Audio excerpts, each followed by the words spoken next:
Let's jump right into the heart of the issue of this one, and that's the muck maggots in the water. They can be pretty rough to deal with, but I think honestly your frustration with them, and this area in general, is honestly tailored a lot by how you're playing the game here. And I honestly experienced this with my personal least favorite area in the game, or the one that gave me the most trouble at least, Sinner's Road. But with that area, after finally losing like 1,000 rosaries or something in that area for the first time, I was just like, alright, I'm just gonna accept the loss. They're gone now. I can finally just leave this crap hole area and just come back later and just finish exploring this out. And that's exactly what I did. I finished the rest of it, and same with Bilewater. I thus only stumbled across Bilewater pretty far into Act 2, honestly. Like, that's the crazy thing though. You have free will. You don't need to go to this area in an open world game. There is so much to do. There's all these different directions you can go in. There's a full other way to get into the Citadel that most players probably did instead of the Bilewater route. I didn't even know that existed.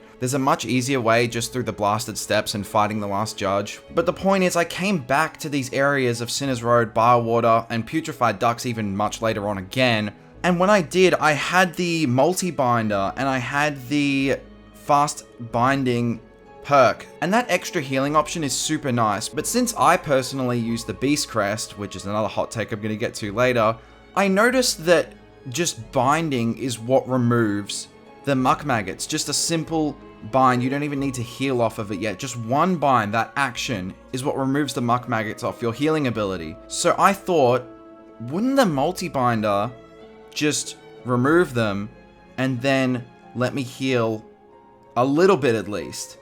And I tried it, and that's exactly what happened. But that doesn't take into account how annoying the enemies are. But something I also realized, and this might also be more tailored to my personal playstyle with the speedy anklet ability that lets you run even faster, but you can just run past all the enemies in this game. Like, I often got caught up just fighting them to try and make it a bit easier for the next time I run through, but benches respawn them anyway, so I thought, I'm just gonna run past them. I'm just gonna zipline over to them, jump over their heads, and just keep sprinting. And it made it so much easier because there's obviously that whole bench issue in this area. There's a fake one that like falls you down a hole. And there's one all the way at the bottom, which is really annoying to climb all the way back up to fight the boss of the area. But again, I did what this game really wants you to do. I poked around for a while and found another solution to that and found a secret bench all the way back here, which made the run back a lot better. Granted, it is really trying to force you to get in the poo water, as I like to call it,